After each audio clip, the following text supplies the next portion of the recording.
लोकतंत्र का महापर्व लोकसभा चुनाव 2024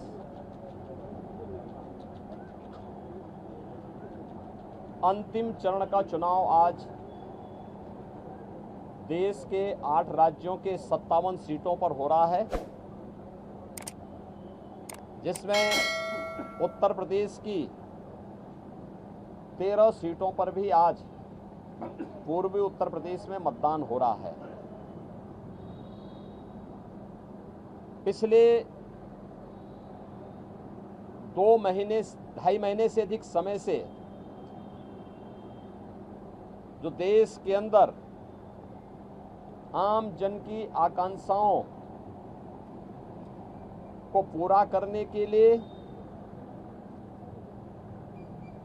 जनता जनार्दन की जो अपेक्षा थी उसके अनुरूप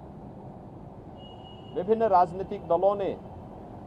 जनता जनार्दन के सामने अपने अपने मुद्दे रखे, अपनी सरकारों के समय के कार्य और कारनामों को रखे। आज अंतिम चरण में 8 राज्यों के 57 सीटों पर मतदान हो रहा है। उत्तर प्रदेश की भी इन 13 सीटों पर जो हमारी पूर्वी उत्तर प्रदेश में महाराजगंज, गोरखपुर, कुशीनगर, देवरिया, सलेमपुर, बलिया, घोसी, गाजीपुर, वाराणसी, चंदौली, मिर्जापुर, रावड़सगंज, ये सभी सीट्स हैं। इन सब पे इलेक्शन प्रारंभ हो चुका है। मौसम की विपरीत परिस्थितियों के बावजूद भी मतदाताओं ने जो उत्साह दिखाया है, मैं सबसे पहले उन सभी मतदाताओं के प्रति हृदय से आभार व्यक्त करता हूं जिन्होंने लोकतंत्र के प्रति अपनी आस्था को व्यक्त करते हुए भीषण गर्मी में, टेम्परेचर इस समय 50 डिग्री के आसपास जा रहा है, जो संभवतः कई वर्षों के बाद और कई दशकों के बाद इस प्रकार की स्थिति हम सबको देखने को मिल रही है। लेकिन इस सब के बावजूद भी जनता का उत्साह कम नहीं है, बल्कि वह और भी मजबूती के साथ देश के अंदर नई सरकार गठन करने के लिए सरकारों के कार्यों का, कुछ सरकारों के कारनामों का अवलोकन करते हुए आज उसका मूल्यांकन कर रही है और उसके अनुसार मतदान भी कर रही है। हमारा मानना है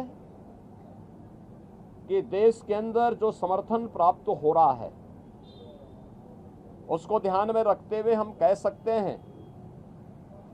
कि 4 जून को जब जनता जनार्दन का फैसला आएगा तो देश के अंदर आत्मनिर्भर और विकसित भारत के लिए विरासत भी और विकास भी, गरीबों के प्रति संवेदना भी, युवा पीढ़ी के उज्जवल भविष्य, जिन लोगों ने और जिन पार्टियों ने, जिन सरकारों ने काम किया है उसको पूरा आशीर्वाद प्राप्त हो रहा है और जनता को सुखद अनुभूति होगी, देश को सुखद अनुभूति होगी कि मोदी जी एक बार फिर से प्रचंड बहुमत के साथ सरकार बनाएंगे। उत्तर प्रदेश इसमें अपनी भूमिका का निर्वहन करेगा पूरी मजबूती के साथ। 10 वर्ष में बदलते हुए भारत को 7 वर्ष में डबल इंजन सरकार के द्वारा एक नए उत्तर प्रदेश का दर्शन कराया है, जिसमें सुरक्षा और विरासत के साथ साथ विकास के एक नए युग में उत्तर प्रदेश ने प्रवेश किया है। यह एक सुखद अनुभूति उत्तर प्रदेश वासियों के लिए, यहाँ के युवाओं के लिए, यहाँ के किसानों के लिए, यहाँ की बहनों और माताओं के लिए, बेटियों के लिए, व्यापारियों के लिए, समाज के प्रत्येक तबके के लिए सबका साथ और सबके विकास की भावना के साथ मोदी जी के नेतृत्व में जो कार्य हुआ है, मुझे लगता है कि जनता जनार्दन का वह आशीर्वाद मोदी जी को, भारतीय जनता पार्टी को पूरे देश के अंदर प्राप्त हुआ है, हो रहा है। और आज 7वें चरण में भी पूरे देश के अंदर जो उत्साह देखने को मिल रहा है।